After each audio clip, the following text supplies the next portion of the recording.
এই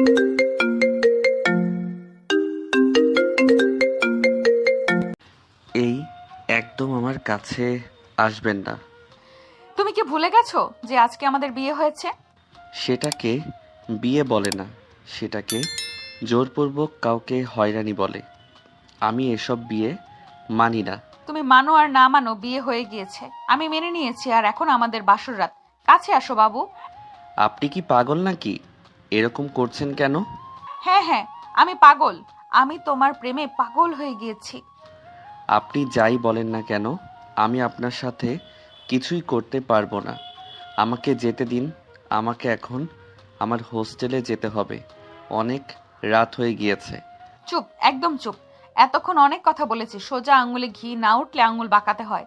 তুই তোর বউকে ছেড়ে হোস্টেলে যাবি, তাই না? তারা দেখাচ্ছি তোকে। এই বলে নীল কিছু বলার আগে আদিবা নীলকে ধাক্কা দিয়ে বিছানায় ফেলে দেয়। তারপর তার বুকের ওপর উঠে বসে। আদিবা নীলের হাতগুলো চেপে ধরে তার ঠোঁটে ঠোঁট চেপে ধরে। আদিবা নীলের ঠোঁটগুলো চুষতে লাগলো। নীল তাকে বাধা দেওয়ার চেষ্টা করছিল, কিন্তু আদিবার সাথে পেরে ওঠে না। 5 মিনিট হয়ে গিয়েছে, কিন্তু আদিবার থামার কোনো নামগন্ধ নেই। নীলও যেন ধীরে ধীরে নিজেকে হারিয়ে ফেলছে। এত সুন্দরী একটা মেয়ে এত কাছে এসে এমন করলে কয়জনই বা নিজেকে ধরে রাখতে পারে। নীল তখন সজোরে আদিবাকে ধাক্কা দেয়। আদিবা বিছানা থেকে পড়ে যাচ্ছিল। তখনই আদিবা নিজেকে সামলে নেয়। নীল তখন উঠে যাচ্ছিল, কিন্তু আদিবা সাথে সাথে আবারও নীলের উপর উঠে তার ঠোঁটজোড়া দখল করে নেয়। আদিবা তার পা দিয়ে নীলের পায়ের সাথে ঘষতে লাগলো। নীল যেন সিরিয়াস হয়ে যাচ্ছে। এভাবেই কিছুক্ষণ চলে গেল। নীল নিজেকে আর ধরে রাখতে পারে না। সেও আদিবার সাথে সাড়া দেয়। নীল আদিবাকে তার ভালোবাসা দিচ্ছিল। আদিবা নীলের চুলগুলো খামছে ধরে। সে যেন এটাই চাচ্ছিল, তার জুনিয়র স্বামী যেন তাকে ভালোবাসা দেয়। এভাবেই 2 ঘন্টা পর নীল ক্লান্ত হয়ে আদিবার বুকের ওপর ঘুমিয়ে পড়ে।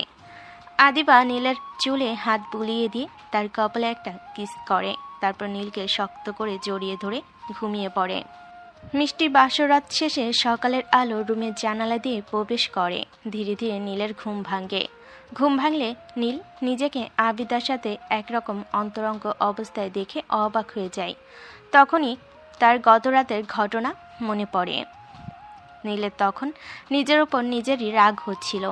নীল সঙ্গে সঙ্গে রেগে আদিবার উপর থেকে উঠে পড়ে। আদিবা তখন ঘুম যাওয়ানো কণ্ঠে নীলকে বলে, কি হলো বাবু? উঠে গেলে কেন? আসো, আমার বুকে আসো। আপনি আমার সাথে এসব কি করলেন? আপনাকে আমি কখনোই ক্ষমা করব না। আহা, এত রেগে যাচ্ছ কেন? তুমিও তো আমাকে অনেক ভালোবাসা দিয়েছো বাবু। চুপ করুন। আমি আপনাকে ঘৃণা করি। আপনি জোর করে আমার জীবনটা নষ্ট করে দিলেন। কি বললে তুমি? ঘৃণা করো? কাল রাতে তো তোমার ভালোবাসার ভাষা অন্য কথা বলছিল। তুমিও তো সাড়া দিচ্ছিলে, অস্বীকার করবে না। আমি আমি জানি না কি হয়েছিল। আপনি আমাকে সিডিউস করেছেন। আপনার মতো একটা চরিত্রহীন মেয়েকে আমি জীবনসঙ্গী হিসেবে মেনে নিতে পারবো না। এই, একদম মুখে লাগাম দাও। আমার সম্পর্কে একটাও বাজে কথা বলবে না। আমি তোমার বউ, সেটা মনে রাখবে। আর কাল রাতে যা হয়েছে সেটা স্বামী স্ত্রীর স্বাভাবিক সম্পর্ক। জোর যদি হতো, তুমি কি 2 ঘন্টা ধরে সাড়া দিতে? হ্যাঁ, জোরই ছিল। আপনি আমাকে বাধ্য করেছেন। আমি এখন চলে যাচ্ছি। আমি আর আসবো না এখানে। আসবে না মানে? কোথায় যাচ্ছ? আমি হোস্টেলে যাচ্ছি, তারপর ভার্সিটিতে যাব। বুঝলাম, কিন্তু তুমি এখানে আর আসবে না কেন? এটা আপনার বাড়ি, আর এখানে আপনি একা থাকেন। আমি কেন এখানে আসব? তুমি আমার স্বামী, আমার সব কিছুতেই তোমার অধিকার আছে। আপনাকে কয়বার বলবো যে আমি এই বিয়ে মানি না? প্লিজ নীল, এভাবে বলো না।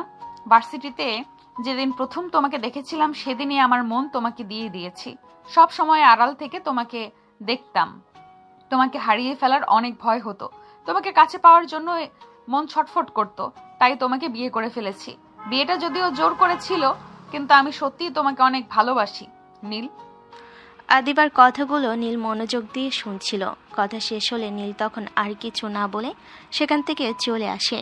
তারপর বাসা থেকে বেরিয়ে হোস্টেলের দিকে যায়। রাস্তায় যাওয়ার সময় নীল তার পকেট থেকে ফোনটা বের করে একটি নম্বরে কল করে। তখন ওপাশ থেকে শোনা যায়, আসসালামু আলাইকুম স্যার, কেমন আছেন? হ্যাঁ, আলহামদুলিল্লাহ ভালো। তোমাদের কি খবর? এই তো স্যার, সবকিছু অ্যাভারেজ। কেন সব কিছু এভারেজ কেন? আপনি ছাড়া কোনোটাই আর ভালো থাকে? সেটা আপনি যে ক্ষেত্রেই বলেন। আচ্ছা, বুঝলাম। তুমি কি বোঝাতে চাচ্ছ? বাবা তো সব কিছু দেখছে এখন। তুমিও হেল্প করো। আমি যত তাড়াতাড়ি সম্ভব ব্যাক করব, ইনশাল্লাহ। জি স্যার, আমরা সেই অপেক্ষায় আছি। নীল তখন আর কিছু না বলে কল কেটে সোজা হোস্টেলে চলে যায়। হোস্টেলে ঢুকে যখনই তার রুমের দিকে যাচ্ছিল তখনই হোস্টেল সুপার ওকে ডাক দেয়। কি ব্যাপার নীল, তুমি গতকাল রাত থেকে কোথায় ছিলে? নীল তখন বুঝতে পারছিল না কি বলবে। সে কষ্টে মুখে একটা হাসি টেনে বলে, আসলে আঙ্কেল, ভার্সিটি থেকে একটি গ্রুপ প্রজেক্ট দিয়েছে, তাই আমরা সবাই এক বন্ধুর বাসায় সেটা নিয়ে আলোচনা করছিলাম। তখন রাত হয়ে গিয়েছিল, তাই আর ফিরে আসতে পারিনি। ঠিক আছে, এখন রুমে যাও, আর পরবর্তীতে যদি আবার এরকম হয় তাহলে আমাকে ফোন করে জানিয়ে দিবে। ঠিক আছে আঙ্কেল।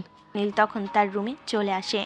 তারপর ওয়াশরুমে গিয়ে গোসল করে এসে ভার্সিটির জন্য রেডি হয়ে ভার্সিটির জন্য বেরিয়ে পড়ে। তারপর ভার্সিটিতে পৌঁছে ভার্সিটির গেট দিয়ে প্রবেশ করতে নীল দেখতে পায় আদিপা তার বান্ধবীদের নিয়ে একটি ছেলেকে র্যাগিং করছে। নীল সেদিকে তাকিয়ে চোখ ফিরিয়ে নেয়।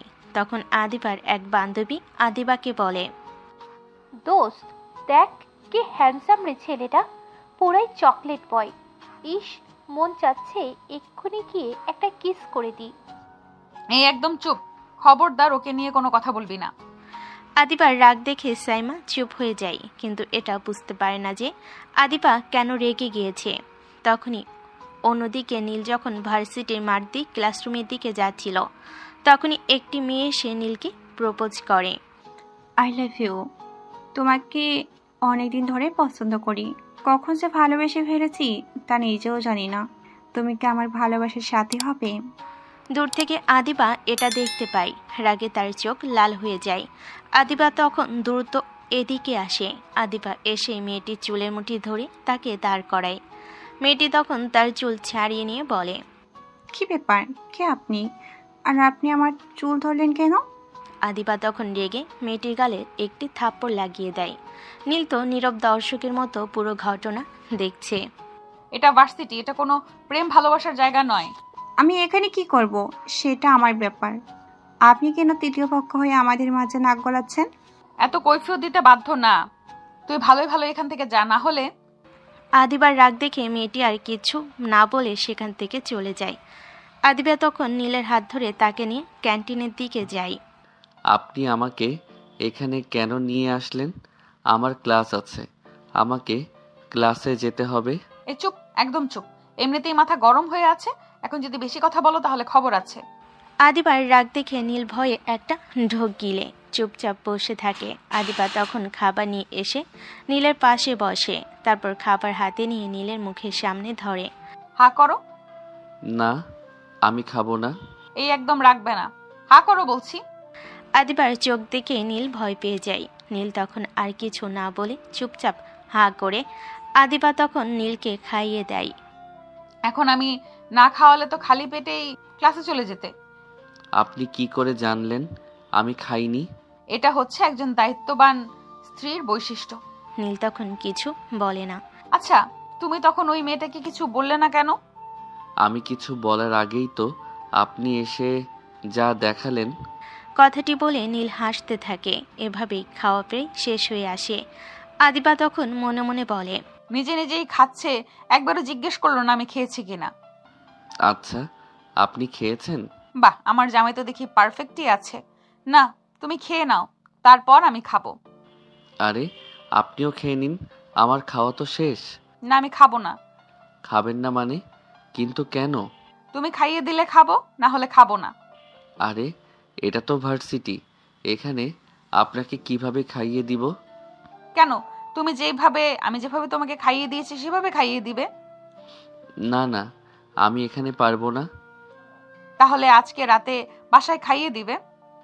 কিন্তু আমি তো আপনার বাসায় যাব না। ঠিক আছে, তাহলে আমিও খাবো না, যাও তুমি। কথাটি বলে আদিবা চোখ ঘুরিয়ে নেয়, কারণ আদিবা তখন মনে মনে হাসছিল, কারণ নীল ধীরে ধীরে তার প্রতি কেয়ার দেখাচ্ছিল।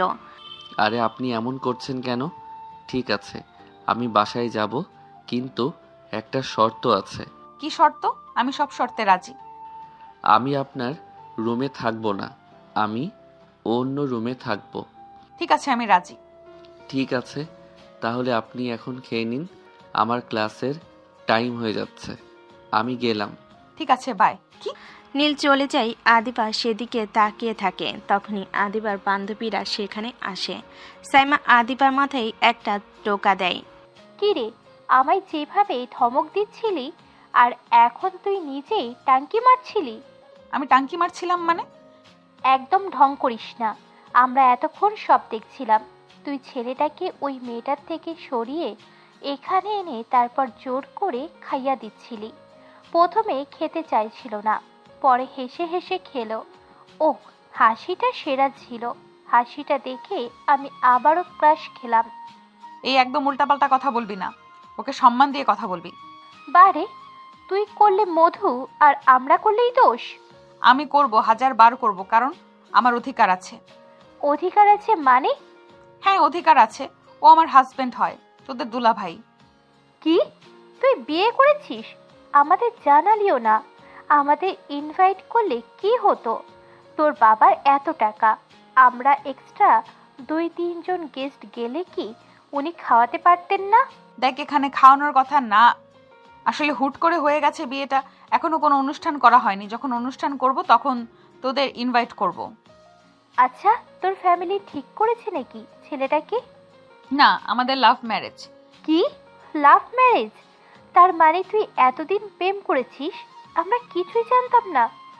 যা, তোর সাথে কথা নেই। তুই আমাদের তোর কিছুই মনে করিস না। আমি তো বলতে চেয়েছিলাম, কিন্তু নীল সম্পর্কটা গোপন রাখতে চেয়েছিল, তাই বলা হয়নি। এই নীলাটা কে? কেন, তোদের দুলাভাই। তারপর তারা বসে কিছু খেয়ে নিজেদের ক্লাসে চলে আসে। আদিবা ক্লাসে থাকলেও তার মনটা পড়ে আছে নীলের কাছে। আদিবার মন ক্লাসে নেই, সে শুধু নীলকে নিয়ে ভাবছে। আজ বিকেলে নীল তাদের বাড়িতে আসবে, এই আনন্দে সে মশগুল। ক্লাস শেষ হতেই আদিবা দ্রুত ভার্সিটিতে চলে আসে এবং গাড়ি নিয়ে নীলের জন্য অপেক্ষা করতে থাকে। কিছুক্ষণের মধ্যেই নীল ভার্সিটি থেকে বেরিয়ে আসে। আদিবা নীলকে দেখে হেসে ওঠে। গাড়িতে ওঠো বাবু। আজকে না গেলে হয় না, আমার হোস্টেলে কিছু কাজ আছে। না বাবু, তুমি বলেছিলে যাবে, তাই যেতেই হবে, তাছাড়া আমি না খেলে তো মরেই যাব। নীল তখন বুঝতে পারল আদিবার সাথে তর্ক করে লাভ নেই। সে আর কিছু না বলে গাড়িতে উঠে যায়। আদিবা তখন হেসে গাড়ি চালানো শুরু করে। গাড়ি চলতে শুরু করে। নীল জানালা দিয়ে বাইরে তাকিয়ে আছে আর আদিবা মনোযোগ দিয়ে গাড়ি চালাচ্ছে। এইভাবে মুখ গোমড়া করে আছো কেন বাবু? আপনি খুশি হন, আপনার ইচ্ছা পূরণ হচ্ছে। প্লিজ এভাবে বলো না, আমি তোমার জন্য সব করতে পারি। তুমি আমার প্রথম ভালোবাসা আর শেষ ভালোবাসা হয়ে থাকবে। আমি জানি তুমিও ধীরে ধীরে আমাকে ভালোবেসে ফেলবে। আদিবার কথা শুনে নীলের মনে কোথাও যেন একটু মোচড় দিল। সে কিছু বলতে পারল না, হাতটা শুধু ছাড়িয়ে নিল। আপনি গাড়ি চালান। ঠিক আছে, চলো। তারা ঢাকায় আদিবার বাবার কিনে দেওয়া বাড়িতে পৌঁছালো। নীল বুঝতে পারল আদিবা জমিদার বাড়ির মেয়ে হয়, তার বাবা এখানে তার সুবিধার জন্য বাড়ি করে দিয়েছেন, যেন তার কোনো অসুবিধা না হয়। রাতে নীল আর শর্ত অনুযায়ী অন্য একটা রুমে গিয়ে থাকার জন্য রেডি হলো। আদিবা এসে দেখলো নীল শুয়ে আছে। কি ব্যাপার, তুমি শুয়ে পড়লে কেন? আমার ঘুম পাচ্ছে। তোমার কি মনে আছে ক্যান্টিনে কি কথা হয়েছিল? কি কথা? বাহ, এত তাড়াতাড়ি ভুলে গেলে? আমি বলেছিলাম তুমি না খাইয়ে দিলে আমি খাবো না। ও হ্যাঁ, মনে আছে। তাহলে এখন ওঠো। আজ আর না, খুব ক্লান্ত লাগছে, কাল সকালে। না, একদম চালাকি করবে না, আমার খিদে পেয়েছে, আমি কিন্তু রেগে বোম হয়ে আছি। আদিবার ধমক শুনে নীল উঠে বসলো। তারপর আদিবা খাবার নিয়ে এলো। নীল তখন অনিচ্ছা সত্ত্বেও আদিবাকে খাইয়ে দিল। আদিবা তৃপ্তি করে খেলো। যাক, এবার শান্তি। এবার তো আমাকে ঘুমাতে দিন। তুমি তো আমার শর্ত মেনে নিলে, কিন্তু আমার একটা শর্ত বাকি আছে। কি শর্ত? আজ রাতে আমি এই রুমেই তোমার সাথে ঘুমাবো। না, আমি অন্য রুমে ঘুমাবো বলেছিলাম, আর আপনিও হ্যাঁ বলেছিলেন। তুমি অন্য রুমে ঘুমাবে বলেছো, আমার সাথে ঘুমাবে না সেটা তো আর বলনি। এখন সাইড দাও, আমি ঘুমাবো। না, আপনি আপনার রুমে যান। আদিবা তখন নীলের কোনো কথা না শুনে তার বিছানায় উঠে পড়ল। তারপর নীল কিছু বোঝার আগে আদিবা নীলের উপর শুয়ে পড়ে। আদিবা নীলের বুক থেকে মুখ তুলে নীলের ঠোঁটে একটি আলতো কিস করে। আমার হাজবেন্ড থাকতে আমি কেন আলাদা আলাদা একা একা ঘুমাবো? নীল তখন কিছু বলতে যাচ্ছিল, কিন্তু আদিবা তার ঠোঁটজোড়া দখল করে নেয়। নীল প্রথমে একটু ছাড়ানোর চেষ্টা করে, কিন্তু আদিবার এত কাছে আসে সে আর নিজেকে ধরে রাখতে পারে না। নীলও ধীরে ধীরে আদিবার সাথে সাড়া দিতে শুরু করে। দুজনের ভালোবাসার উষ্ণতা ধীরে ধীরে রুমে পরিবেশ বদলে দেয়। সারা রাত ধরে আদিবা আর জুনিয়র স্বামীকে তার ভালোবাসার বাঁধনে জড়িয়ে রাখে।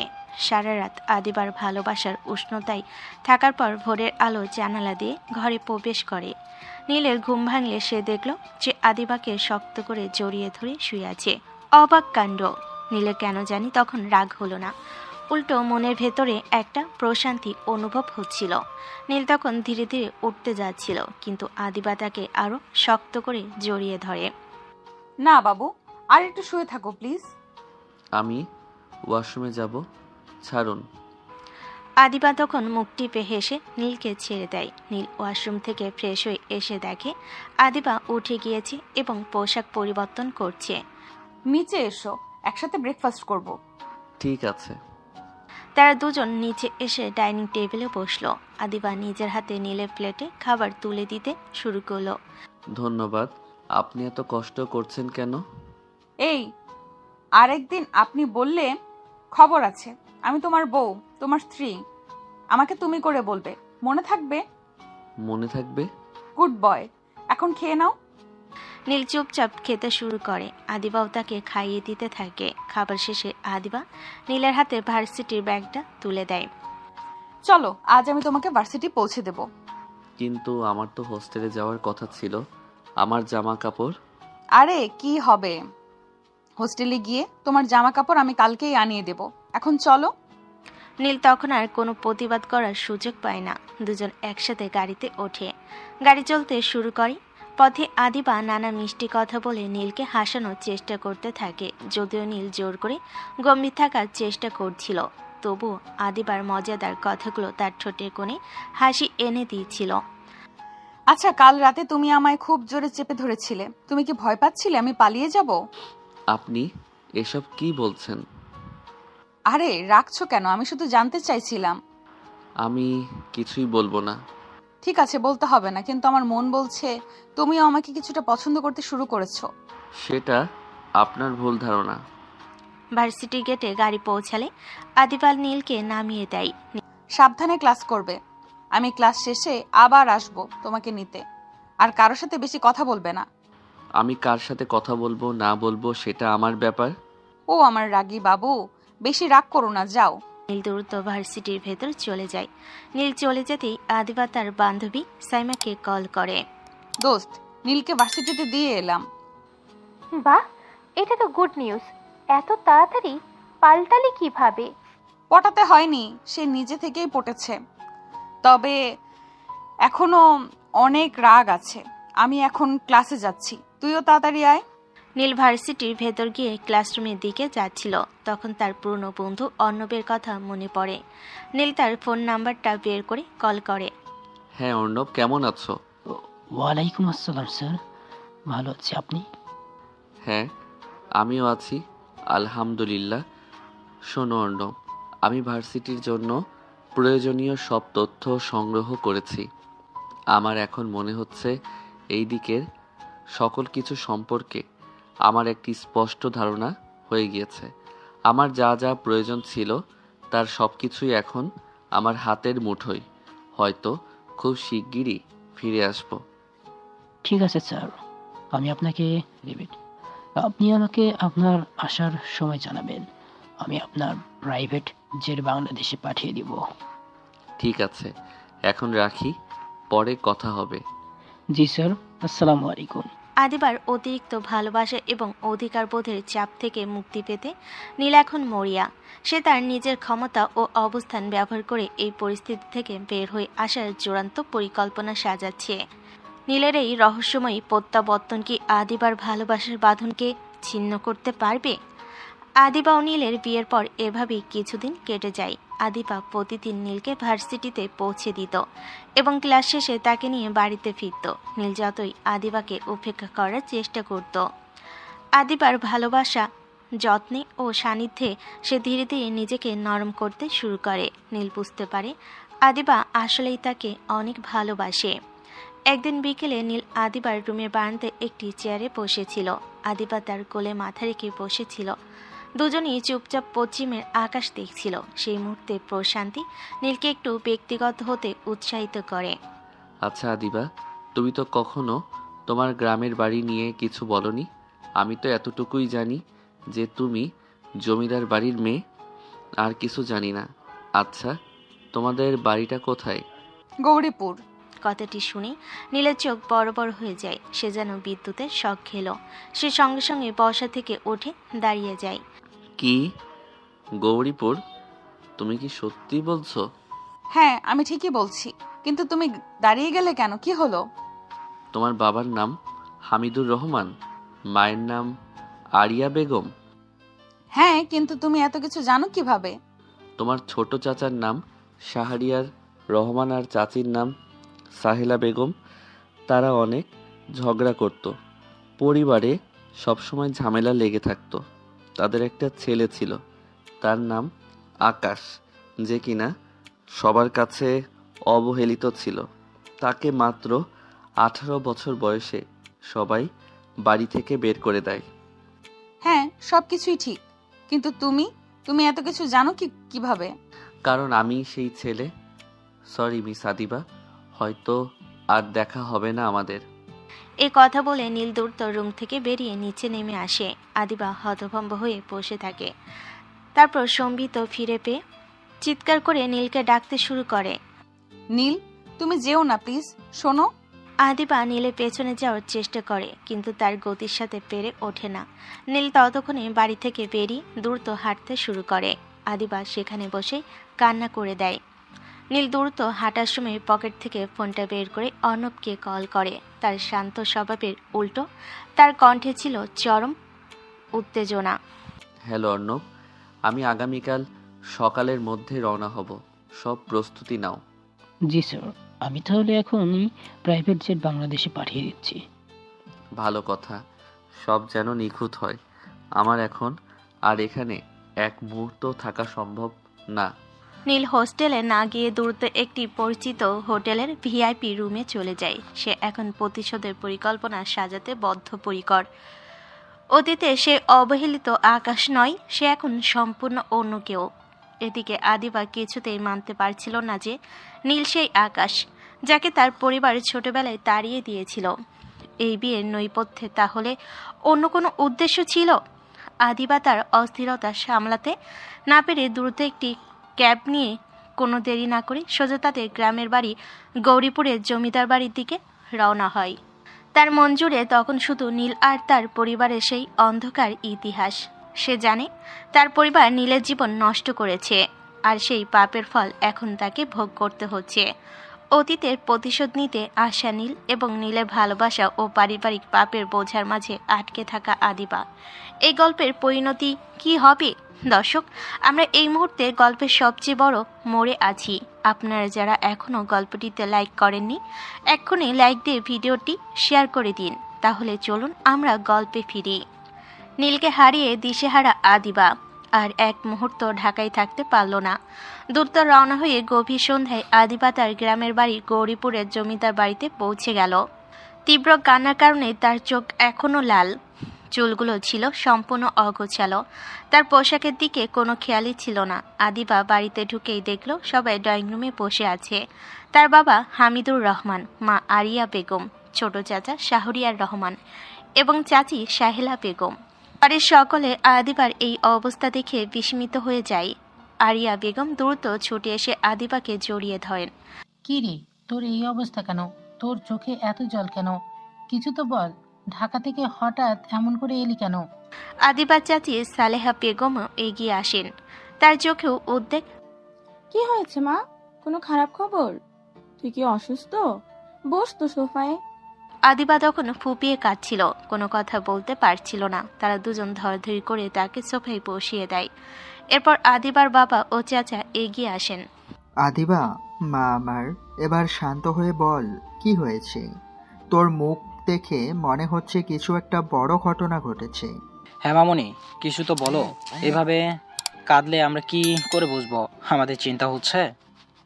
পরিবারের এত প্রশ্নের মুখে আদিবার ধৈর্যের বাঁধ ভেঙে যায়। সে হঠাৎ রেগে গিয়ে চিৎকার করে ওঠে। তার কণ্ঠস্বর ছিল চরম হতাশা। কি বলবো তোমাদের? সব শেষ হয়ে গেছে তোমাদের জন্য, তোমাদের ভুলের জন্য।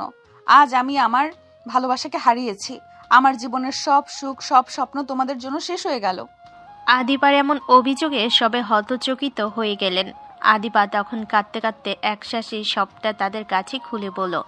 সে বলল কিভাবে ভার্সিটিতে নীলের প্রেমে পড়েছিল, জোর করে তাকে বিয়ে করেছিল, আর নীল কেন এ বিয়ে মানতে চায়নি। এরপর সে বলল কিভাবে নীল যখন তাদের বাড়ির নাম গৌরীপুর শুনেছে তখন সে আসল পরিচয় প্রকাশ করেছে। সে আর কেউ নয়, তাদেরই পরিবারের সেই অবহেলিত ছেলে আকাশ, যাকে 18 বছর বয়সে সবে মিলে বাড়ি থেকে তাড়িয়ে দিয়েছিল। আদিবার কথা শেষ হতেই ড্রয়িং রুমে নেমে আসে ভয়ানক নীরবতা। যেন ঘরের ভেতর কোনো শব্দ আর শোনা যাচ্ছিল না। সাহেলা বেগম হাত দিয়ে নিজের মুখ চেপে ধরে হাউমাউ করে কেঁদে ওঠেন। কি? আকাশ? আমার আকাশ? তুই এটা কি শোনালি মা? আমাদের ভুল আর অবহেলার কারণেই তো আমরা ওকে হারিয়েছিলাম, আর আজ এত বছর পর ও ফিরে এলো। আকাশ, সেই আকাশ, আমাদের পাপের ফল। আমি ভাবতেও পারিনি ও এত বড় হয়ে ফিরে আসবে। ও কি তাহলে প্রতিশোধ নিতে এসেছিল? ওর উদ্দেশ্য কি আমাদের ক্ষতি করা? ও প্রতিশোধ নিতে এসেছিল কিনা জানি না, কিন্তু তোমাদের সেই ভুলের জন্যই আজ সে আমাকে ছেড়ে চলে গেল। ও এখন আর সেই বোকা আকাশ নেই। সে এক সাহসী সফল ছেলে। নীল, সে ঘৃণা করে তোমাদের, আর এই ঘৃণার ফল আমাকে ভোগ করতে হচ্ছে। তোমাদের পাপের প্রায়শ্চিত্ত আমার দিতে হচ্ছে। কিন্তু ও তোকে ভালোবাসতো, আমাদের কথা শুনে চলে গেল। ভালোবাসতো, হয়তো এখন আর বাসে না। আমি তাকে ধরে রাখার চেষ্টা করেছিলাম, কিন্তু যখন জানলো আমি তোমাদের মেয়ে, আর এক মুহূর্তও দাঁড়ালো না। পরিবারে শুরু হলো তুমুল কথোপকথন। হামিদুর রহমান ও শাহরিয়ার রহমান তাদের ব্যবসায়িক প্রতিদ্বন্দ্বী হিসাবে নীলের কোনো ভূমিকা ছিল কিনা তা নিয়ে আলোচনা করতে লাগলেন। সাহেলা বেগম আর আরিয়া বেগম অনুতাপে নীলের ছোটবেলার কথা স্মরণ করে কাঁদতে লাগলেন। ভাইজান, আমার মনে হয় না ও শুধু আবিদার জন্য চলে গেছে। ওর ফিরে আসার পেছনে অন্য কোনো কারণ আছে। হয়তো ও আমাদের ব্যবসা সম্পর্কে জেনে গেছে।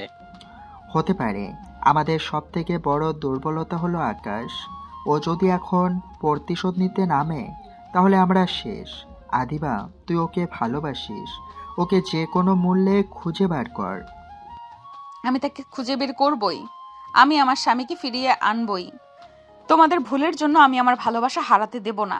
এভাবে শোক, অনুতাপ ও নতুন আশঙ্কার মাঝে রাতটা কেটে যায়। সারা রাত আদিবার চোখে এক ফোঁটা ঘুমও ছিল না। সে শুধু নীলের কথা, তাদের কাটানো মুহূর্তগুলোর কথা ভাবছিল এবং তাকে ফিরিয়ে আনার জন্য কৌশল খুঁজছিল। এদিকে দূরে একটি শহরের ভিআইপি হোটেলের রুমে নীল তার বাবার দেওয়া ব্যবসার কাগজপত্রগুলো দেখছিল। তার মুখে ছিল ঠান্ডা কঠিন হাসি। হ্যাঁ অর্ণব, সব ঠিক আছে। আমার এখন আর কোনো দ্বিধা নেই। সকাল 8:30, গন্তব্য আমার হাতে। সব ব্যবস্থা যেন নিখুঁত হয়। জি স্যার, প্ল্যান প্রস্তুত, কোনো চিন্তা করবেন না। পরের দিন সকাল 8:30 নীল তার প্রাইভেট জেটে করে রওনা দিয়ে দেয় তার গন্তব্যের উদ্দেশ্যে। তার লক্ষ্য শুধু প্রতিশোধ, যা তার পরিবার ও আদিবার জীবনের মোড় সম্পূর্ণ ঘুরিয়ে দিতে চলেছে। গভীর অনুশোচনায় যখন আদিবা তার গ্রামের বাড়িতে দিন কাটাচ্ছে, তখন অন্য প্রান্তে নীল প্লাস আকাশ পৌঁছে গেছে তার গন্তব্যে। দীর্ঘ জার্নির পর নীল এসে পৌঁছায় তার গন্তব্যে। প্লেন এসে ল্যান্ড করে আমেরিকান জর্জ ওয়াশিংটন এয়ারপোর্টে। প্লেন থেকে নামতেই তার সামনে 4টি কালো গাড়ি এসে হাজির হয়। 3টে গাড়িতে বডিগার্ড ছিল এবং একটি গাড়িতে নীল উঠে পড়ে। নীল যেহেতু ভিআইপি তাই এয়ারপোর্টে কোনো চেকিংয়ের প্রয়োজন হলো না। নীলের গাড়ি সোজা তার বাড়িতে যায়। এটা কোনো সাধারণ বাড়ি নয়, বাড়িটি এতই বড় আর বিস্তীর্ণ যে এটাকে প্রাসাদ বললেও কম হবে। গাড়িগুলো বাড়ির সামনে গিয়ে থামে। অর্ণব দ্রুত নেমে গাড়ির দরজা খুলে দেয়। এরপর নীল ধীরে ধীরে গাড়ির ভেতর থেকে বেরিয়ে বাড়ির ভেতর প্রবেশ করে। ড্রয়িং রুমে ফারিয়া তখন টিভি দেখছিল। নীল ধীরে ধীরে ড্রয়িং রুমে গেল। নীলকে দেখা মাত্রই ফারিয়া দৌড়ে এসে তাকে শক্ত করে জড়িয়ে ধরে। ভাইয়া, তুমি এখন এসেছো? আমি তোমাকে অনেক মিস করছিলাম। হ্যাঁ আপনি, আমি চলে এসেছি। নীল ফারিয়াকে বুক থেকে দিলে কপালে একটি কিস দিয়ে বলে, আমিও তোকে অনেক মিস করেছি। আমি তোমাকে আর কোথাও যেতে দেবো না। এখন থেকে যেখানেই যাব তোকে নিয়ে যাব, ঠিক আছে? ড্রয়িং রুমে আওয়াজ শুনে সামিরা বেগম দ্রুত সেখানে আসেন। নীল এগিয়ে গিয়ে তার মাকে জড়িয়ে ধরে। সামিরা বেগম নীলের মুখে স্নেহে চুমু দিয়ে ভরিয়ে দেন। কখন এলি বাবা, একটু জানাবিও না? এই তো আম্মু, এখনই এলাম। তোমাদের সারপ্রাইজ দেব তাই জানাইনি। কেমন আছো তুমি? এতদিন ভালো ছিলাম না, এখন আমার ছেলে এসে গেছে, এখন ভালো আছি। তাদের কথা শেষ হলে নীল দেখে ফারিয়া মুখ ফুলিয়ে সোফায় বসে আছে। কি রে, কি হয়েছে? এখন মুখ ফুলিয়ে রেখেছিস কেন? আম্মু, আমাকে একটু ভালোবাসো না? আমি আবার কি করলাম? তুমি ভাইয়া কতগুলো কিস করেছো, আমাকে একটাও করলে না। ফারিয়ার কথা শুনে সবাই হাসতে থাকে। আম্মু, বাবা কোথায়? অফিসে গিয়েছে, তুই তো নেই, তাই তোর বাবাই সব কিছু হ্যান্ডেল করছে। আচ্ছা, তুই এখন গিয়ে ফ্রেশ হয়ে আয়, লাঞ্চের সময় তো হয়ে গিয়েছে, তোর বাবাও চলে আসবেন। নীল তখন আর কিছু না বলে রুমে এসে ওয়াশরুমে যায়। দর্শক, এতক্ষণ কি হলো কিছুই তো বুঝতে পারলেন না। চলুন আপনাদের বুঝিয়ে দিই। আসলে গৌরীপুরের জমিদার বাড়ি থেকে যখন আকাশ অর্থাৎ নীলকে 18 বছর বয়সে বের করে দেওয়া হয়, সে সময় নীল এসএসসি পরীক্ষার্থী ছিল। ভালো রেজাল্টের কারণে সে আমেরিকার একটি বিশ্ববিদ্যালয়ে স্কলারশিপ পেয়েছিল। নীল ছোটবেলা থেকে টুকটাক সঞ্চয় করত। আমেরিকায় এসে সে সঞ্চয়ের টাকা দিয়ে ছোট একটি অনলাইন বিজনেস শুরু করে। তার বুদ্ধিমত্তা ও পরিশ্রমে মাত্র 2 বছরে সে তার বিজনেসকে অনেক বড় করে ফেলে। তার সফলতার সময় সামিরা বেগম ছিলেন তার কলেজের শিক্ষিকা। সামিরা বেগমও ছিলেন একজন বাংলাদেশি। সামিরা বেগমের প্রিয় ছাত্র ছিল নীল। একদিন সামিরা বেগম নীলের জীবন ও কষ্টের কথা জানতে পারেন। তখন তিনি নীলকে গভীর মমতায় জড়িয়ে ধরেন, নিজের সন্তান হিসেবে গ্রহণ করেন এবং তার অতীত ভুলে নতুন করে বাঁচার জন্য আকাশ থেকে নাম দেন নীল। সামিরা বেগমের স্বামী সুপ্রতিষ্ঠিত ব্যবসায়ী তরিকুল হক। তিনি নীলকে সানন্দে গ্রহণ করেন। আর ফারিয়া তখন ছোট ছিল, তাই তাকে কিছু বলতে হয়নি। নীল তার নতুন পরিবারের ভালোবাসা খুঁজে পায়। সামিরা বেগম আর তরিকুল হক ভালোবেসে আকাশের জায়গায় নীল নাম দেয়।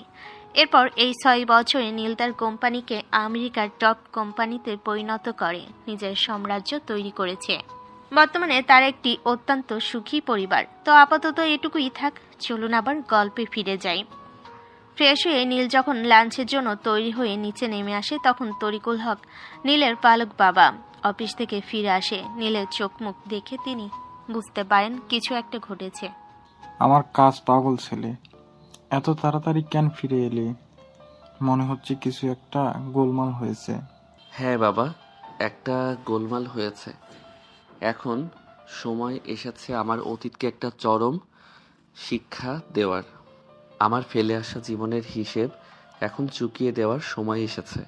নীলের চোখে প্রতিশোধের আগুন দেখে তরিকুল হক আর কোনো প্রশ্ন করলেন না। তিনি শুধু নীলের কাঁধে হাত রেখে বললেন, আমি সব সময় তোমার পাশে আছি নীল। নীলের এই হঠাৎ ফিরে আসা এবং তার প্রতিশোধের সংকল্প আদিবা ও তার পরিবারের জীবনকে কোন দিকে নিয়ে যাবে সেটাই এখন দেখার বিষয়। লাঞ্চ শেষে নীল তার পরিবারকে ড্রয়িং রুমে বসতে বলেন। যদিও নীল তার রাগ ও প্রতিশোধের সংকল্প নিয়েই ফিরে এসেছে, কিন্তু তার নতুন জীবন ও পরিচয়ের প্রতি সৎ থাকার তাগিদ অনুভব করল। সে তার পালক বাবা মা তরিকুল হক ও সামিরা বেগম এবং বোন ফারিহাকে তার বাংলাদেশে কাটানো পুরনো সময়ের ঘটনা খুলে বলার সিদ্ধান্ত নিল। নীল সবাইকে নিয়ে ড্রয়িং রুমে বসে। সামিরা বেগম ও ফারিহা সোফায় আর তরিকুল হক পাশের চেয়ারে বসেন। নীল ধীরে ধীরে আদিবার সাথে তার প্রথম দেখা, জোরপূর্বক বিয়ে, প্রথম রাতে চরম বিদ্বেষ, ভার্সিটিতে আদিবার তীব্র অধিকারবোধ এবং কিভাবে ধীরে ধীরে সে আদিবার ভালোবাসার কাছে নরম হয়ে আসছিল সবটা বিস্তারিতভাবে বলতে শুরু করলো। এরপর আমি ওকে জিজ্ঞেস করি ওর গ্রামের বাড়ি কোথায়। ও যখন বলল গৌরীপুর আর ওর বাবা মায়ের নাম বলল, আমার মাথায় যেন আকাশ ভেঙে পড়ল। আমি মুহূর্তেই বুঝে যাই ও হলো সেই পরিবারের মেয়ে যারা আমাকে তাড়িয়ে দিয়েছিল, আমার জীবন নষ্ট করেছিল। প্রতিশোধের আগুন যেন আবার জ্বলে উঠল, তাই আমি এক মুহূর্ত দেরি না করে চলে এসেছি। নীলের পুরো গল্প শুনে সবে অবাক হয়ে যায়। সামিরা বেগম দ্রুত উঠে এসে নীলের হাত ধরে ফেলেন, তার চোখে উদ্বেগ আর স্নেহ। আমার নীল, তুই এতদিন এমন একটা কথা আমাদের বলিসনি। সব শুনলাম, এটা একটা অ্যাক্সিডেন্ট ছিল, কিন্তু শত হলেও মেয়েটা তোর স্ত্রী। তোর কোনোভাবেই তাকে ফেলে আসা উচিত হয়নি। কিন্তু আম্মু, তুমি বোঝো না, ওরা আমার জীবন। নীলকে থামিয়ে দেন তরিকুল হক। তার কণ্ঠে ছিল যুক্তির জোর ও দৃঢ়তা। কিসের কিন্তু নীল? তোর শত্রুতাটা জমিদার বাড়ির সঙ্গে, যারা তোকে বাড়ি থেকে বের করে দিয়েছিল, সেই পরিবারের সঙ্গে, যারা তোর উপর অত্যাচার করেছিল। কিন্তু এই মেয়েটা তো কোনো ভুল করেনি, ও তো তোকে ভালোবেসেছে। আদিবার এই ঘটনাগুলোর সঙ্গে তোর অতীতের কোনো সম্পর্ক নেই। চুপ হয়ে যায়, বাবার কথাগুলো তার বুকে গিয়ে লাগে। আমি জানি না বাবা, যখন শুনলাম ও তাদের মেয়ে, তখন আমার মাথা ঠিক ছিল না। পুরনো সব কষ্ট ফিরে এসেছিল। ভাইয়া, তুমি ঠিক করেছো? যে পরিবার তোমাকে কষ্ট দিয়েছে তাদের মেয়েকেও তোমার দরকার নেই। তুমি আমাদের সঙ্গে আছো, এটাই যথেষ্ট। চুপ কর মা, তোর ভাইয়ের জীবনে একটা বড় সিদ্ধান্ত নিতে হবে। নীল, তুই কি সত্যি সত্যি ওকে ঘৃণা করিস, নাকি জমিদার বাড়ির লোক বলে ওকে ঘৃণা করছিস? সামিরা বেগমের প্রশ্ন নীলের মনে এক গভীর আলোড়ন সৃষ্টি করলো। সে কি আদিবাকে তার বাবার পরিচয় জানার পরও ঘৃণা করে, নাকি আদিবার আন্তরিক ভালোবাসা তার ভেতরে নরম অংশটাকে আবার জাগিয়ে তুলেছে? আমি জানি না আম্মু, আমার এখন সময় লাগবে। আমি সব হিসেব মেলাতে চাই। ঠিক আছে, প্রতিশোধের আগে ঠান্ডা মাথায় চিন্তা কর। তোর অতীত নিয়ে এবার চূড়ান্ত ফয়সলা করতে হবে। হ্যাঁ আদিবা, আমি জানি না ওকে কি করব, জমিদার বাড়ির মেয়ে। নীলের চোখে তখন এক সংকল্পের ছাপ, আদিবার ভালোবাসা বনাম অতীতের প্রতিশোধ। এই দুয়ের টানাপোড়েনে নীল তার পরবর্তী পদক্ষেপ কি নেবে সেটাই এখন সবচেয়ে গুরুত্বপূর্ণ। আদিবার সাথে কথোপকথন, তার পরিবারের পরিচয় জানার পর নীল যে চরম মানসিক দ্বন্দ্বে পড়েছিল, সেই দিনটি এভাবেই কেটে যায়। রাতের বেলা নীল তার রুমে ফিরে আসে এবং সমস্ত চিন্তা পাশে সরিয়ে রেখে ঘুমিয়ে পড়ে। দর্শক, আপনারা তো অনেকেই জানেন না নীল কেন বাংলাদেশে গিয়েছিল। তাহলে শুনুন, নীল তার কোম্পানির একটি ব্রাঞ্চ বাংলাদেশে খুলবে, তা সে দেশে এসেছিল। সে এখানকার বাজার, ব্যবসা পরিস্থিতি এবং মানুষের রুচি সম্পর্কে একটি ধারণা নিতে চেয়েছিল।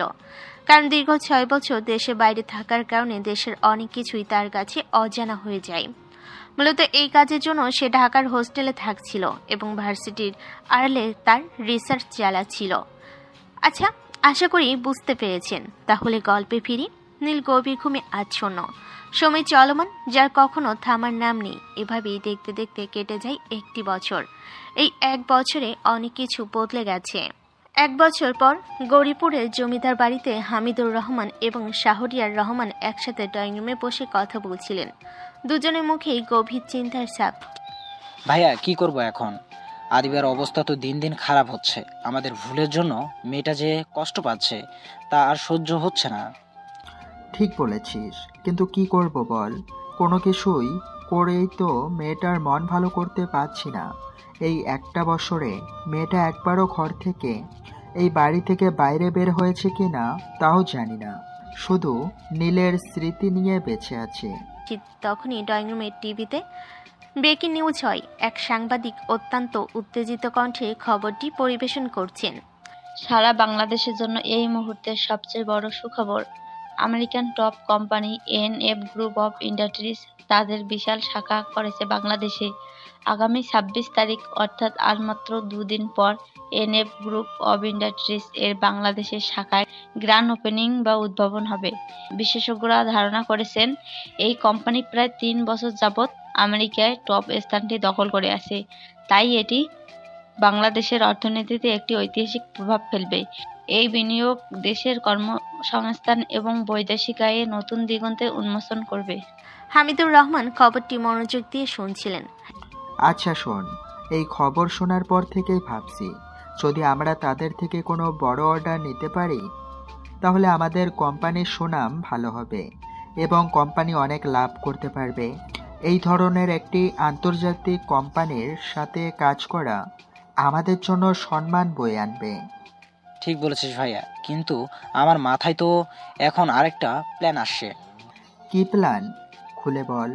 আমি চাইছিলাম যদি আমরা আদিবাকে কোম্পানির সকল দায়িত্ব দিয়ে দিই তাহলে এটা আমাদের জন্য এবং আদিবার জন্য অনেক ভালো হবে। কারণ অফিসের কাজ নিয়ে ব্যস্ত থাকলে, নতুন প্রজেক্টের চাপ থাকলে আদিবার তখন আর নীলের মানে আকাশের কথা মনে পড়বে না। আমরা তো শুধু চাই মেয়েটা একটু ভালো থাকুক, স্বাভাবিক জীবনে ফিরে আসুক, আর এই কাজের মাধ্যমেই সে স্বাভাবিক হতে পারবে। তোর কথায় যুক্তি আছে। ঠিক আছে, আমি আজকেই আদিবাকে সবটা বুঝিয়ে দেব। ও যদি রাজি না হয় তারপরেও জোর করে হলেও রাজি করাবো। তাছাড়া আদিবা তো বিজনেস লাইনেই পড়াশোনা করছে, তাই ও এগুলো আরও ভালোভাবে হ্যান্ডেল করতে পারবে। আর আমেরিকান কোম্পানি থেকেও আশা করি আদিবা অর্ডারটা নিতে পারবে। এই নতুন দায়িত্ব ওকে ব্যস্ত রাখবেই। রাতে ডিনার টেবিলে আদিবা যখন চুপচাপ খেতে বসেছে তখন হামিদুর রহমান ও শাহরিয়ার রহমান মিলে তাকে জোর করে কোম্পানির সকল দায়িত্ব নিতে বলেন।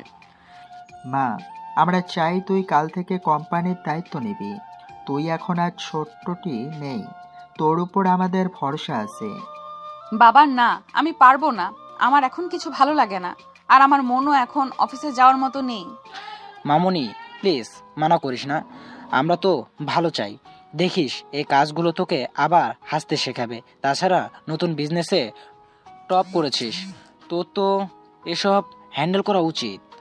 আদিবা প্রথমে বারণ করে দেয়, কিন্তু পরে সকলে জোড়াজুড়িতে, বিশেষত তার মা আরিয়া বেগমের চোখের জলের কথা ভেবে সে শেষ পর্যন্ত রাজি হয়। ঠিক আছে বাবা, আমি কাল থেকে অফিসে যাব, কিন্তু যদি না পারি তাহলে আমাকে জোর করবে না। আমরা জানি তুই পারবি। এইবার শুধু এনএফ গ্রুপ অফ ইন্ডাস্ট্রিজের সাথে ডিলটা ফাইনাল করতে পারলেই হলো। আদিবা তখনও বুঝতে পারেনি যে কোম্পানির সাথে ডিল করার দায়িত্ব তার উপর চাপানো হলো। তার প্রধান আসলে কে?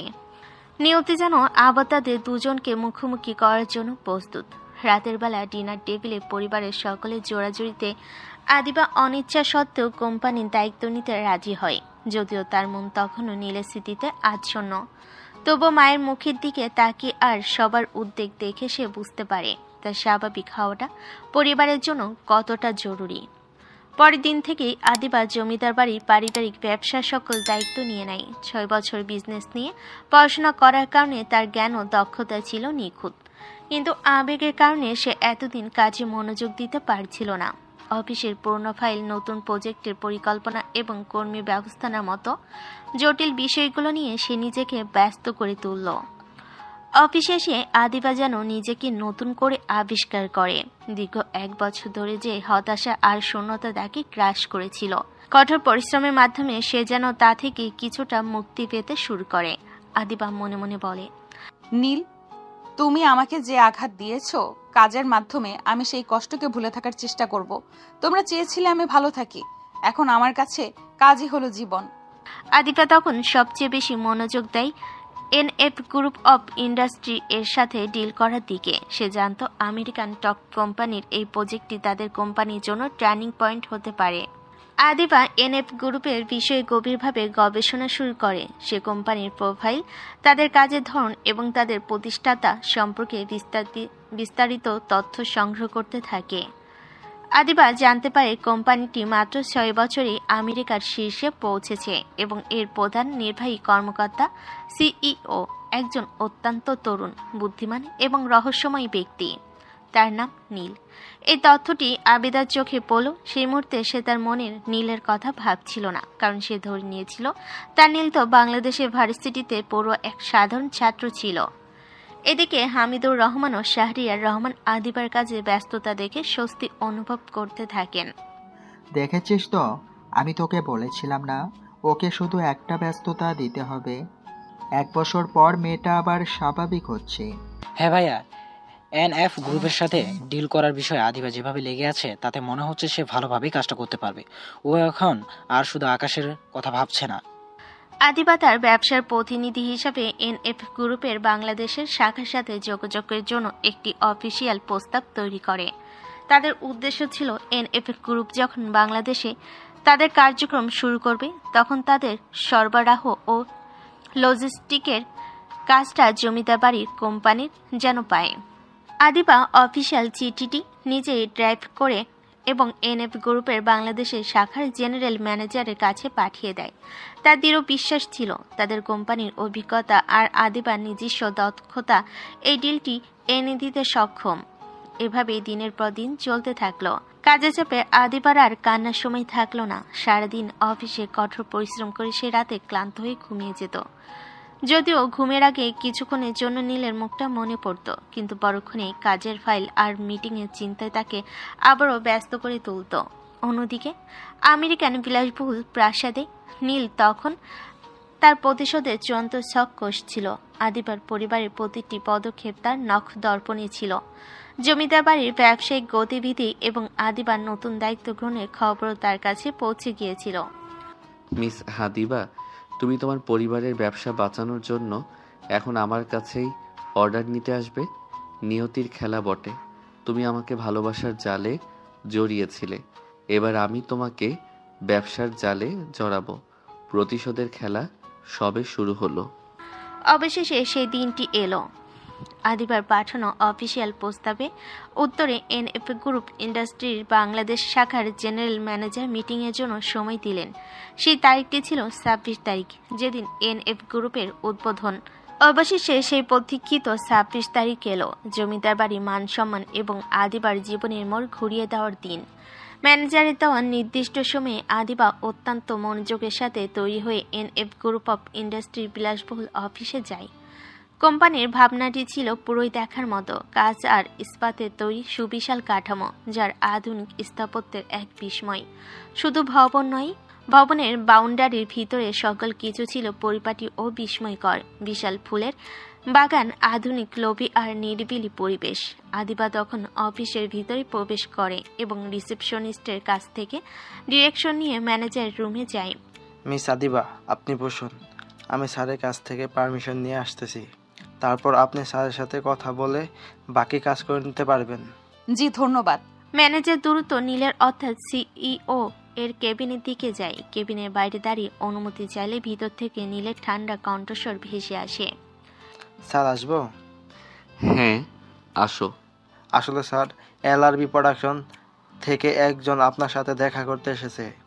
উনি কিছু ব্যবসায়িক কাজে আপনার সাথে কথা বলতে চান। LRB প্রোডাকশনের নাম শুনে নীল এক মুহূর্তের জন্য ফাইল দেখা থামিয়ে দেয়। এই নামটা তার বাবার পুরনো কোম্পানির নাম। নীল জানতো আদিবাই তার সাথে দেখা করতে এসেছে। তার মুখে ফুটে ওঠে এক শীতল হাসি। ঠিক আছে, পাঠিয়ে দাও ওনাকে। ম্যানেজার তখন ফিরে এসে আদিবাকে জানান যে তিনি ভেতরে যেতে পারেন। আদিবা একটি দীর্ঘশ্বাস নিয়ে পারমিশন নিয়ে রুমে ঢুকে। নীল তখন একটি ফাইল দেখছিল, তাই তার মুখ সরাসরি দেখা যাচ্ছিল না। শুধু তার আধুনিক টেবিল আর বিশাল কাচের জানাল দিয়ে আসা আলোয় তার ফিটকোট পরা অবই দেখা যাচ্ছিল। আদিবা এসে তার সামনে রাখা চেয়ারে বসে এবং তার হাতে থাকা কোম্পানির ফাইলগুলো নীলের দিকে এগিয়ে দেয়। আসসালামু আলাইকুম, আমি LRB প্রোডাকশন থেকে। আদিবা কথা শেষ করার আগে নীল তার হাতের ফাইলটা টেবিলে রেখে ধীরে ধীরে মুখ তোলে। নীলকে দেখা মাত্রই আদিবার চোখ বড় বড় হয়ে যায়। সে যেন নিজের চোখকে বিশ্বাস করতে পারছিল না। তার সারা শরীর অসর হয়ে গেল। নীল, তুমি এখানে? মিস আদিবা, আপনি আমাকে তুমি করে কেন বলছেন? আর দাঁড়িয়ে আছেন কেন? বসুন। আদিবার মনে পড়ে যে এটা তাদের ঘর নয়, এটা একটা অফিস। আর তার সামনে বসা মানুষটি তার স্বামী হলো। এখন তিনি বিশাল ক্ষমতাধর আমেরিকান কোম্পানির CEO। আদিবা তখন চুপচাপ চেয়ারে বসে পড়ে। আদিবার মনে মনে তখন ঝড় বইছিল। আদিবা তখন মনে মনে বলে, আমার মাথা কাজ করছে না। এই নীলই হলো সেই রহস্যময় CEO যে কোম্পানি পুরো আমেরিকাকে শাসন করছে, সেটার মালিক আমার স্বামী, যাকে আমি 1 বছর ধরে খুঁজেছি।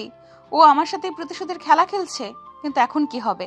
আমাকে তো ওর সাথে ডিল করতে হবে, শান্ত থাকতে হবে। শান্ত। নীল ফাইলগুলো দেখছিল, ঠিক তখনই দরজায় নক করে ফারিয়া কেবিনে এসে নীলের কাছে গিয়ে তার কোলে বসে পড়ে। ভাইয়া, অর্ণব ভাইয়া আমাকে একটা চকলেট কিনে দেয়নি। তখনই অর্ণব রুমে এসে বেশ অসহায়ভাবে নীলের দিকে তাকায়। স্যার বিশ্বাস করেন, আমি ওকে সুপারিশ নিয়ে গেছিলাম, কিন্তু যেই চকলেটগুলো চাচ্ছিল সেগুলো আমেরিকান ব্র্যান্ডের, তাই ওইগুলো এইখানে নেই। আর ফারিয়া ওইগুলো ছাড়া কিনবেও না। তাহলে আমি কি করবো বলেন? আচ্ছা, তুমি যাও। অর্ণব চলে যায়। নীল তখন ফারিয়ার হাত ধরে আদর করে বোঝাতে শুরু করে। আচ্ছা আপনি, তুমি কি ভুলে গিয়েছো আমরা বাংলাদেশে এসেছি? এখানে তুমি আমেরিকান চকলেট কিভাবে পাবে?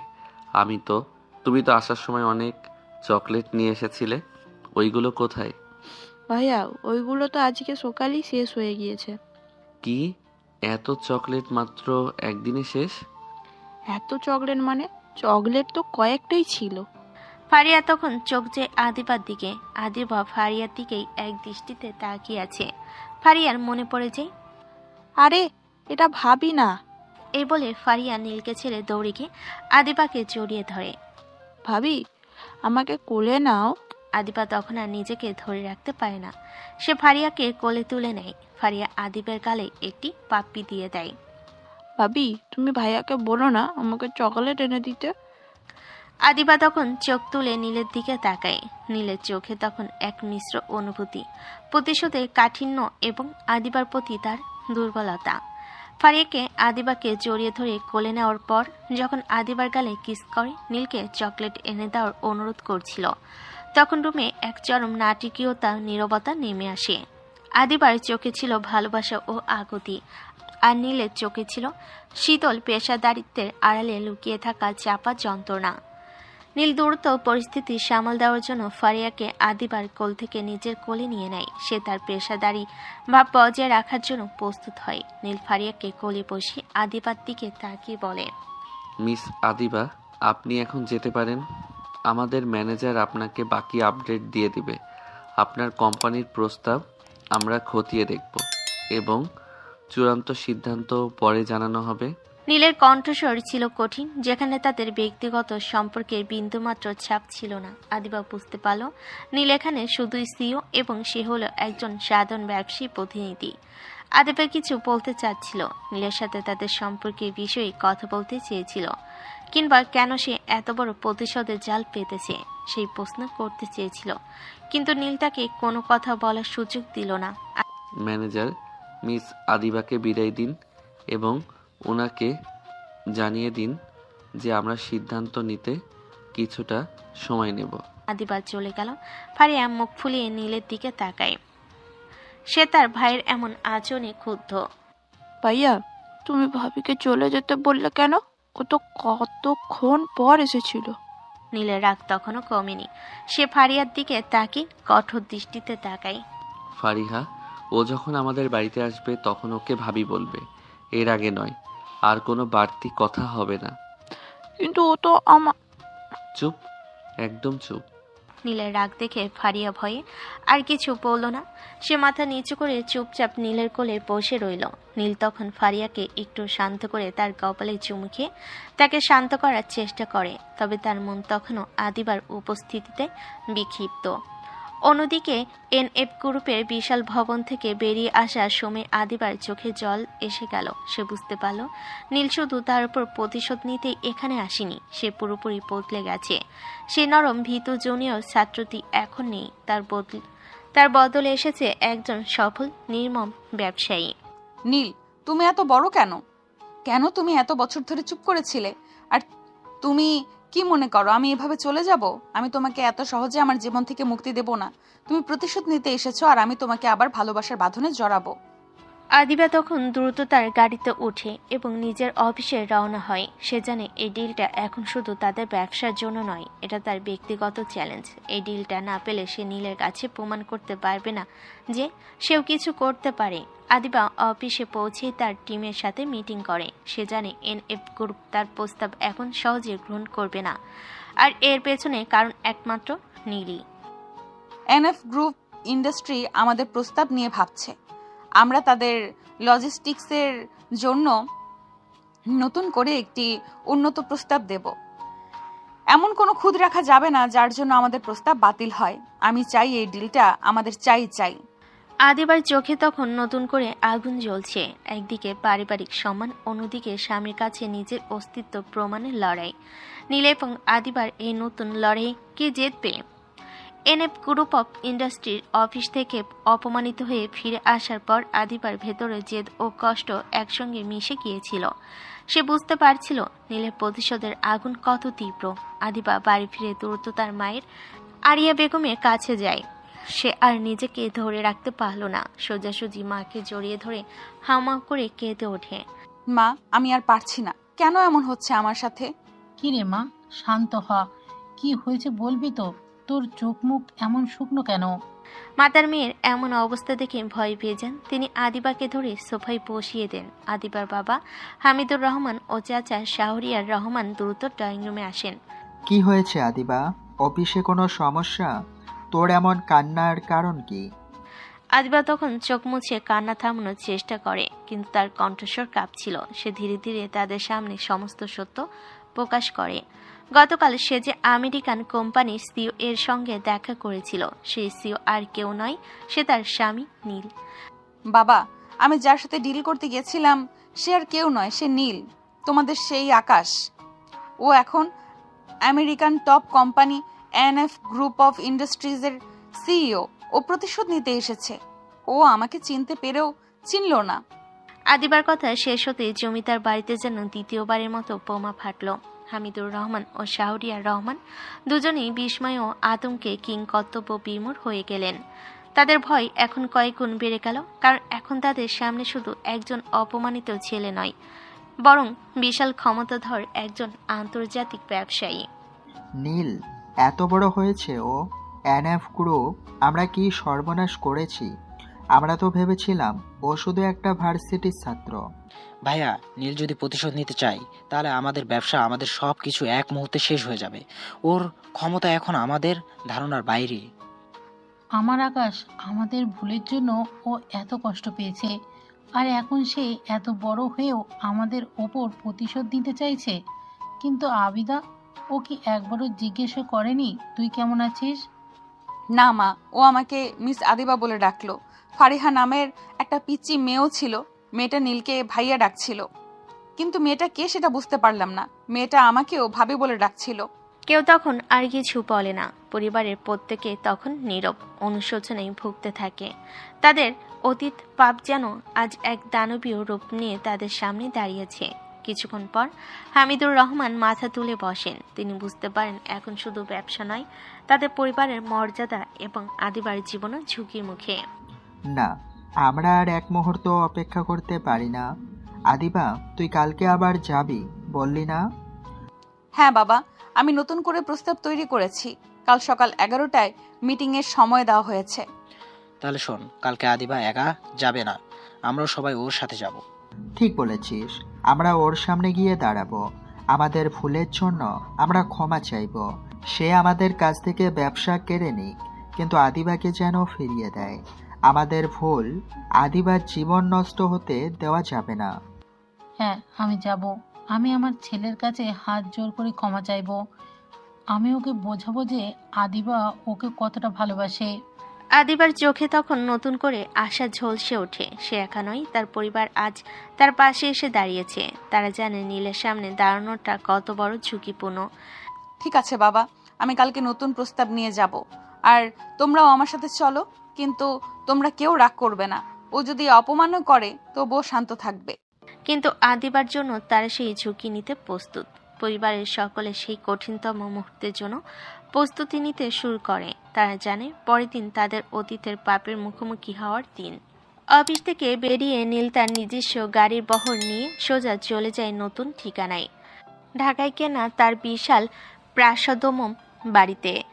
বাড়িটি ছিল আমেরিকার মতোই সুবিশাল এবং আধুনিক। বাড়িতে পৌঁছানোর পর ফারিয়া আর এক মুহূর্ত দেরি করল না। সে দ্রুত তার পালক বাবা মা সামিরা বেগম ও তারিকুল হকের কাছে ড্রয়িং রুমে ঘটে যাওয়া সব ঘটনা খুলে বলে। আদিবাকে মিস আদিবা বলে বিদায় করা, ফারিয়ার সাথে আদিবার আন্তরিকতা এবং নীলের কঠোর আচরণ সবটা শুনে সামিরা বেগম রেগে অগ্নিশর্মা হয়ে যান। নীল, তোর কি মাথা খারাপ হয়ে গেছে? তুই সামান্য একটা কাজের জন্য তোর স্ত্রীকে অপমান করলি? নীল তখন ড্রয়িং রুমে প্রবেশ করছিল। মায়ের তীব্র রাগ দেখে সেও খানিকটা থমকে যায়। শোন নীল, তোর প্রতিশোধ ওদের পরিবারের উপর, তোর বউয়ের উপর নয়। ও তো তোকে ভালোবেসেছিল, তুই ওকে মিস আদিবা বলে বিদায় করলি। একটা কথা মনে রাখিস, আদিবা আমাদের বাড়ির বউ। ওকে অপমান করে তুই নিজেকে ছোট করলি, আমাদের পরিবারের সম্মান নষ্ট করলি। আম্মু, তুমি কেন বোঝো না? ও সেই পরিবারের মেয়ে। নীল, তোর মায়ের কথা সত্যি। আদিবার কোনো দোষ নেই। ওর বাবা চাচারা তোর সাথে অন্যায় করেছে, কিন্তু আদিবা তোকে ভালোবেসেছিল। আমরা আদিবাকেই তো আমাদের বৌমা হিসেবে গ্রহণ করেছি। তোর এই মানসিক দূরত্ব তোর প্রতিশোধের পথে বাধা সৃষ্টি করবে। তোর বাবা ঠিক বলেছে, আদিবার সাথে তুই এমন ব্যবহার করতে পারিস না। সে কালকে আবার আসবে তোদের অফিসে।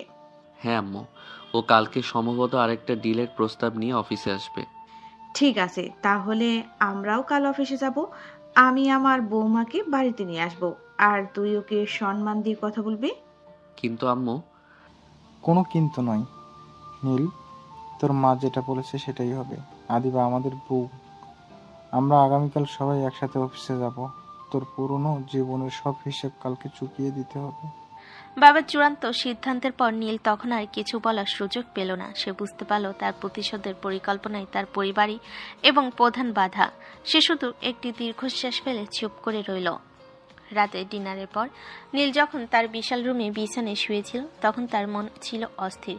সে তার প্রতিশোধের পরিকল্পনা এবং আদিবার প্রতি তার পরিবারের সমর্থন, এই দুয়ের মাঝে আটকা পড়েছিল। নীল তখন বিড়বিড় করে নিজের সাথে কথা বলছে। শালার কপালটাকে কি যে বলবো। ভেবেছিলাম কয়েকদিন একটু কষ্ট দিয়ে জ্বালাতন করে তারপর কাছে টেনে নিব। আমাদের বিয়ের ভুলের জন্য এবং আমাকে ছেড়ে আসার জন্য একটু শাস্তি তো প্রাপ্য ছিল, কিন্তু এখন আর সেটা করতে পারলাম কোথায়?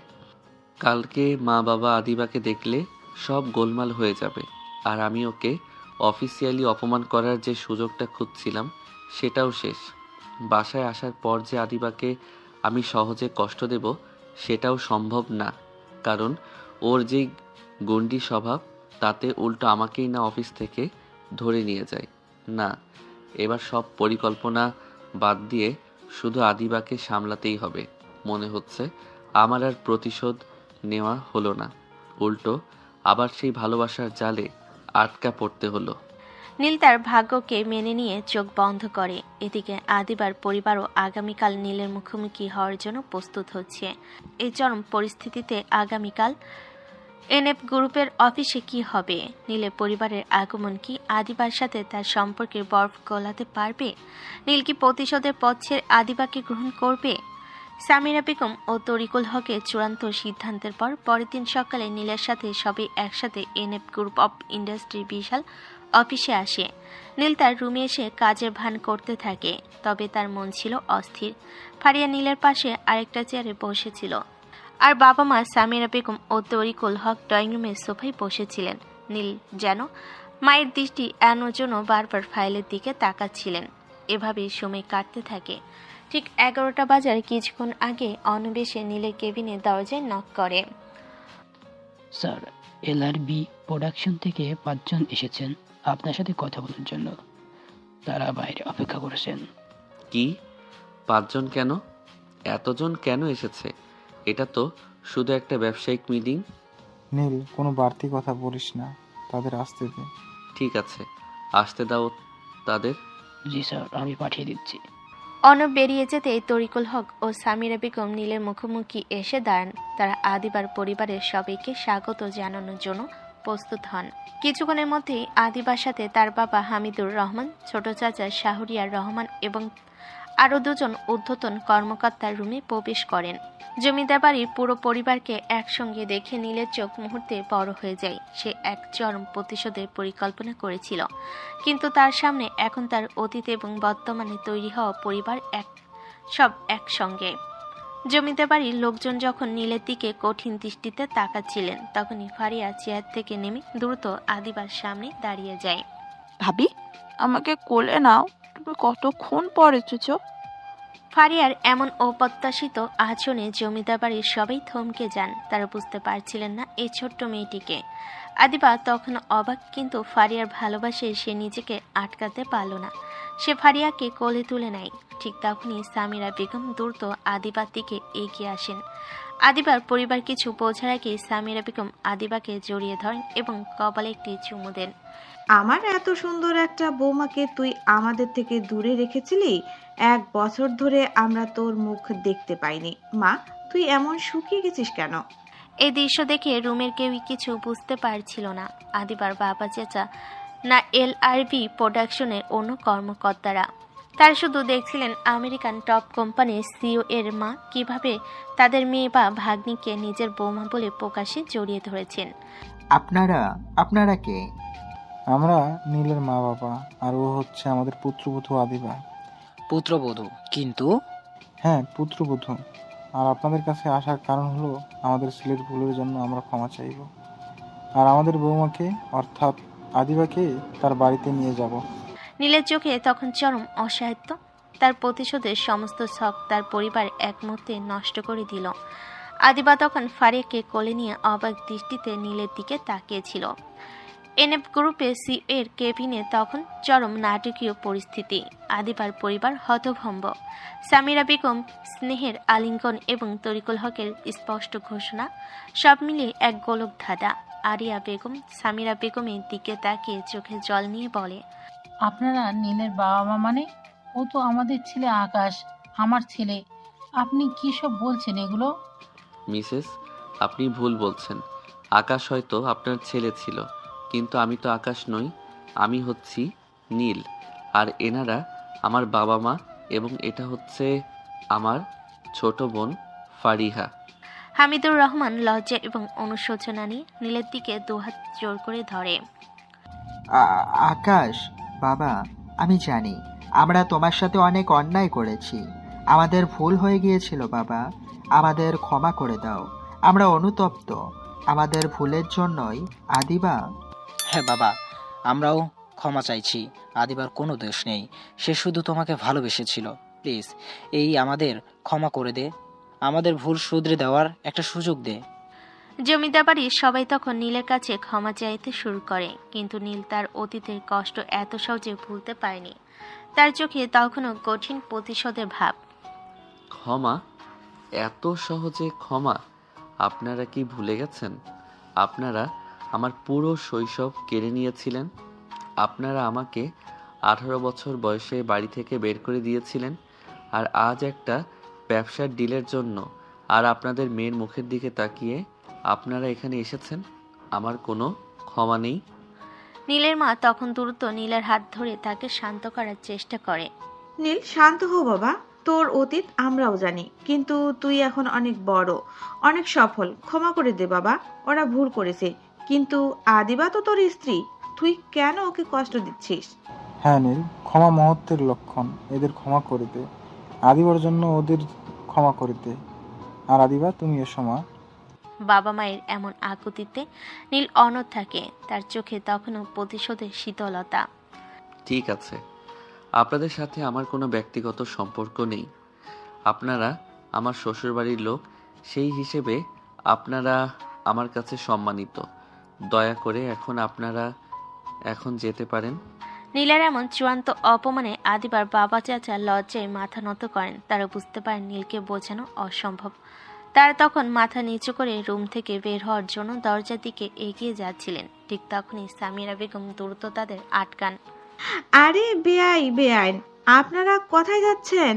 আমাদের এত বড় একটা খুশি মেয়ে আজকে প্রথম তার শ্বশুরবাড়িতে যাবে, সে কি একা যাবে?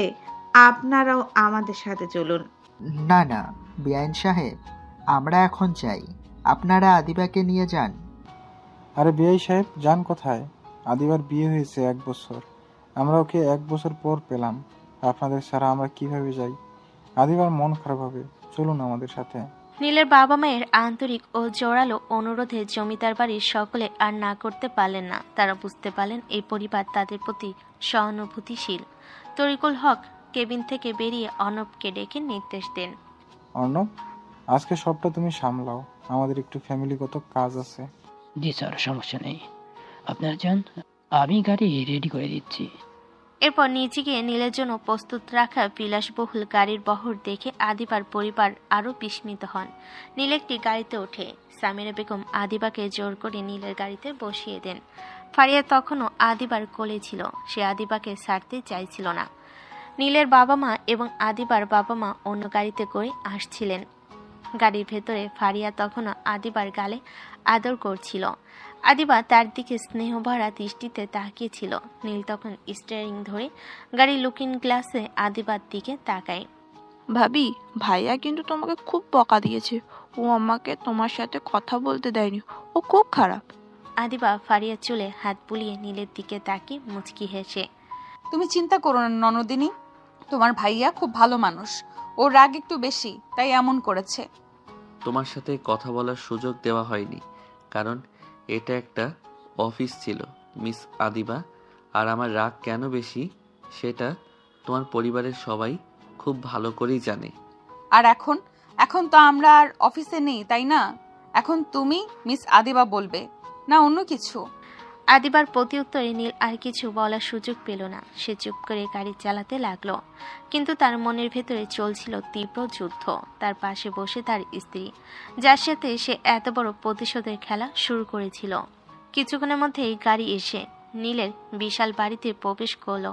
নীল তখন বুঝতে পারলো তার প্রতিশোধের খেলা শেষ, এখন শুরু হলো তার নতুন জীবন, তার পরিবারের ভালোবাসা এবং আদিবার সাথে নতুন সম্পর্কের যাত্রা। গাড়ি নীলের বিশাল বাড়িতে প্রবেশ করতেই আদিবা ও তার বাবা চাচারা বাড়ির সৌন্দর্য ও বিশালতা দেখে অবাক হয়ে যান। বাড়ির ভেতরে পা রাখতে সামিরা বেগম সবাইকে ড্রয়িং রুমে বসান।